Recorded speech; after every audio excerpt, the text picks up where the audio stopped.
Good afternoon, Yeladim, and welcome back for another Children's Torah story. I hope you all had a wonderful Shabbat and are ready to learn about even more plagues that happened to bad Paro and the mean Egyptians. So it's so nice to see you all, those of you that are with me. That's great, thank you, Shalva. And remember bad old Paro, who kept saying that he will not let the Jewish people go. And so along came Hashem, turning the river into blood. And then Hashem made something come out the river that was frogs. And then Hashem made something so itchy in their hair, lice. Then Hashem made the scary animals come all around, wild animals. Then Hashem made all the cows and the sheep got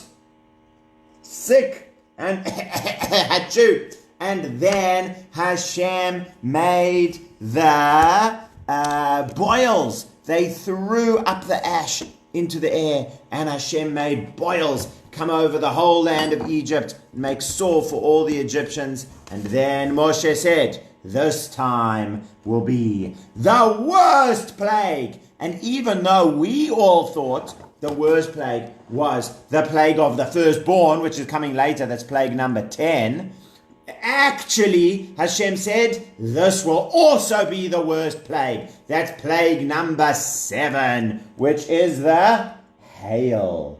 Hashem said, Paro, if you don't let the Jewish people go, there will be hail over the whole land of Egypt. It will be so bad. It's going to smash every person who goes outside, so you'd better not go outside. It's going to smash every animal that goes outside, so you'd better not let your animals go outside. And it's going to smash all the things that are growing, all the trees and plants and that kind of stuff is all going to get smashed. So you better be careful. And that is what Hashem told Moshe.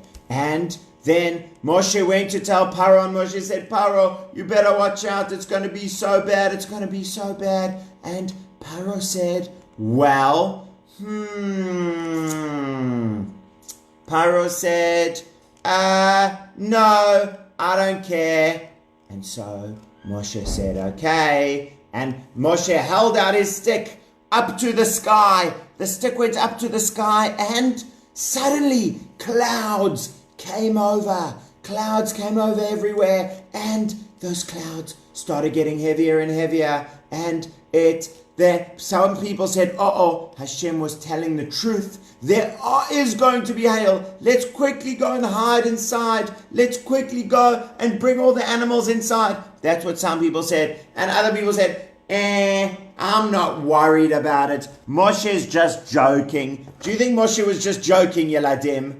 No way. Definitely not. The hail was coming to smash them. They'd better be so careful. But I'm sorry to tell you that not all of them were so careful. And so the hail started coming down.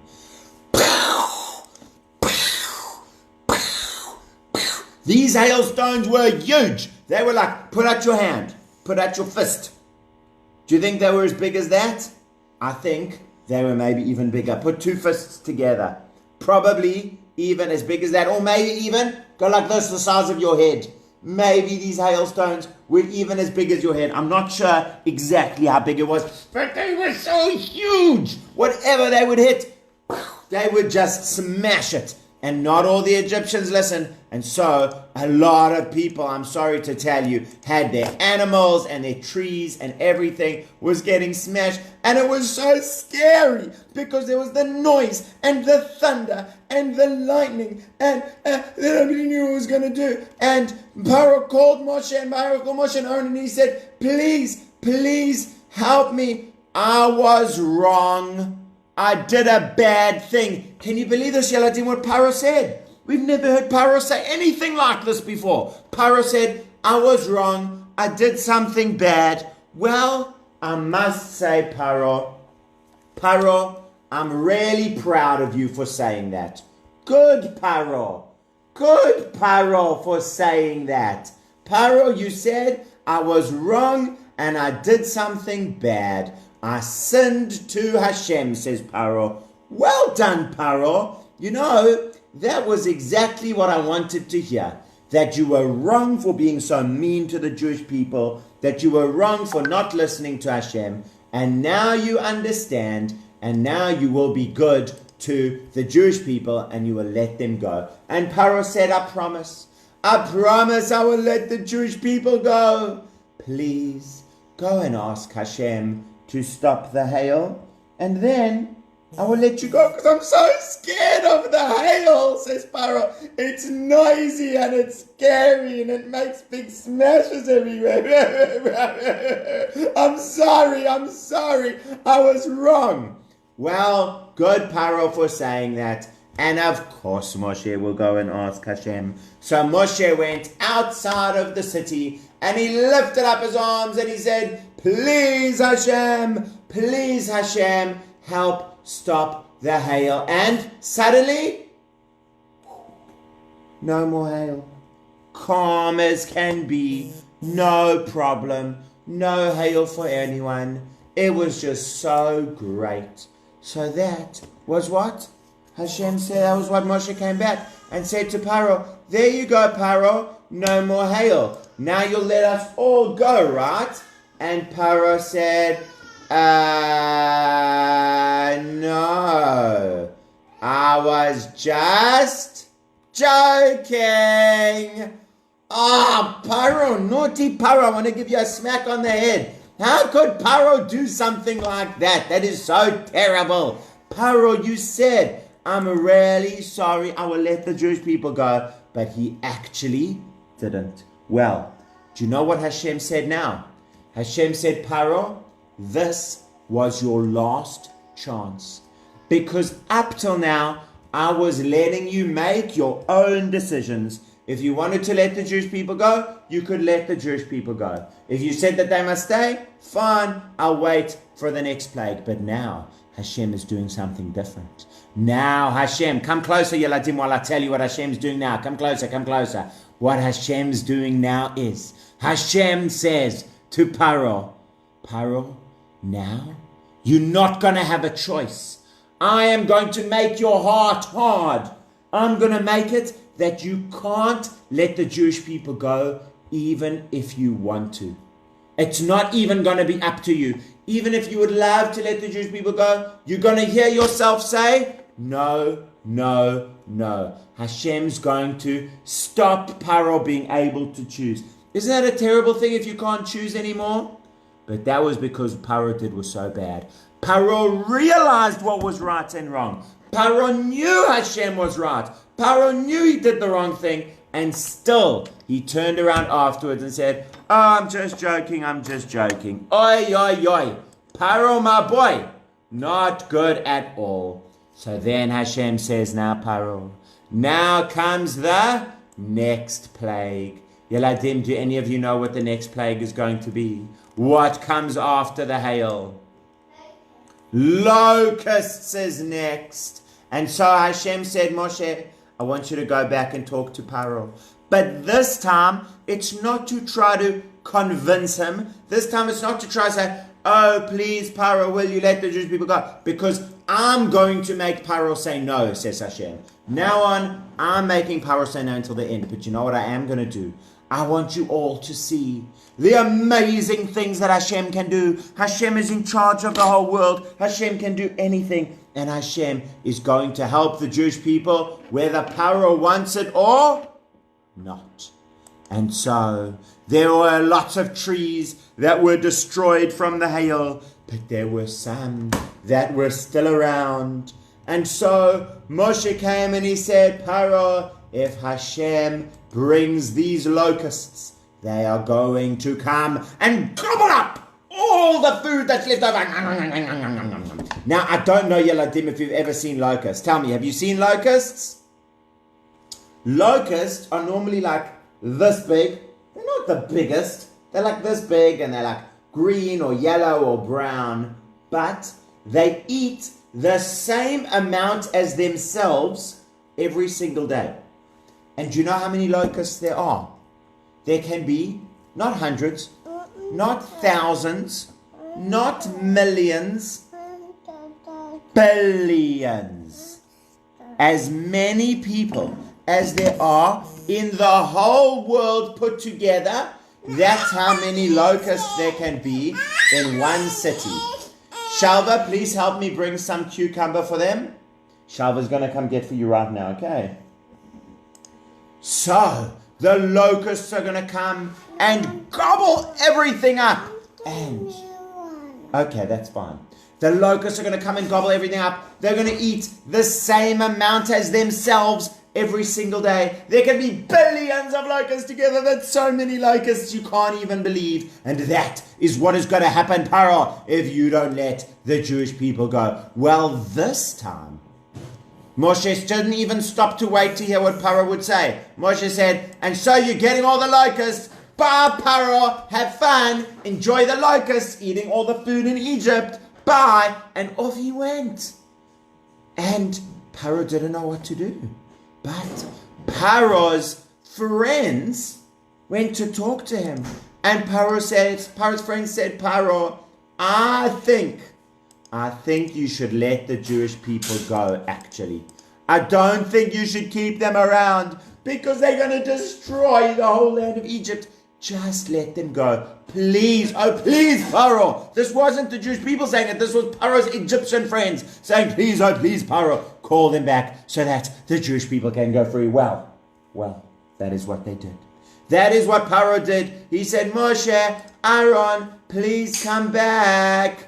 And they came back, and Paro said, okay, I'm ready to let you go. Now, do you know what was new about this, Yeladim? This was before the plague. Normally, when the plague was really bad, he told them that they could go. But this time, it was before the plague even. He said, okay, I'm ready to let you go, but who is it who's going to go? So Moshe and Aaron said, everyone. Everyone's going to go. Paro said, the men and the women. They said, yes, of course. The men and the women and the old people and the young people and the children and the animals. Everyone's going to go. Paro said, what? You think everyone's going to go? No. I think you are trying to trick me. I think you all want to run away from Egypt forever. No. Well, the truth is they actually were going to run away from Egypt forever. So Paro was right about that. But Paro said, no. If you want to go and pray to Hashem in the desert, only the grown-up men can go. Got it? Moshe and Aaron said, no way, Paro. Do you think the men are the only ones who got to pray to Hashem? No, ladies do also. Do you think the adults are the only ones who got to pray to Hashem? Is that what you guys think, Yeladim, that only adults pray to Hashem? No, definitely not. Children do also. So excuse me, Paro. It's not only the adult men who are going to go pray to Hashem. We want the ladies to come pray to Hashem. We want the children to come pray to Hashem. We even want the animals because maybe we'll give them to Hashem as presents. So we're all going to go to pray to Hashem, Mr. Paro. So Paro said, no. Then we have no deal. Then I'm not going to let you go. So Moshe said, okay, Paro, sorry for you. Here come some lovely locusts into the land of Egypt. And Moshe and Aaron went out. And Moshe lifted up his stick up to the sky. And then people looked and they said, oh, is that another cloud coming? It looks like a cloud. Oh, it's getting so dark. It's covering the sky, but it's moving so fast. It's moving much faster than a cloud normally. That's not a cloud. That is millions and millions and millions and millions and millions and millions and so many locusts you can't even believe. If you tried to count those locusts, you would have another birthday before you finished counting those locusts. That is how many locusts there were. So many locusts, they covered the whole sky. But then they started coming down to the ground and they ate every leaf, every bit of grass, every plant that was around the outside. If you had a garden in Egypt before the locusts came, well, after the locusts came, Yeladim, you would have no garden no more. There would be nothing left. It would just be sand and branches, dead branches with no leaves, no grass, no nothing. The locusts gobbled everything up. And Paro said, I'm so sorry. I'm so sorry. Moshe and Aaron, please come back. Please come back. And they came back and he said, I did the wrong thing again. I did the wrong thing. Please ask Hashem to stop the locusts and then I'll let you go. Moshe and Aaron thought to themselves, yeah, sure. We know he's not going to let them go. Because Hashem said he's stopping Paro from letting the Jewish people go. But fine, if Paro asked for them to let to take the locusts away, they would go and ask Hashem. So Moshe went out and Moshe said, please Hashem, please take the locusts away. And so what Hashem did was Hashem made a wind. Ooh, and the wind got stronger. Ooh, and the wind got even stronger. And this huge wind came and it blew away all the locusts. All the locusts went flying away off into the sea. No more locusts in the land of Egypt. And all the Egyptians said, we are so happy that there are no more locusts. And then it was time for plague number 9. And remember, every third plague, there's no warning. So plague number 1 and 2, warning. Plague number 3, no warning. Plague number 4 and 5, warning. Plague number 6, no warning. Plague number 7 and 8, there is a warning. Plague number 9, no warning. So without any warning, Hashem said, okay, Moshe, lift your hands up to the sky again, and there will be darkness. And the darkness started coming down over the land of Egypt.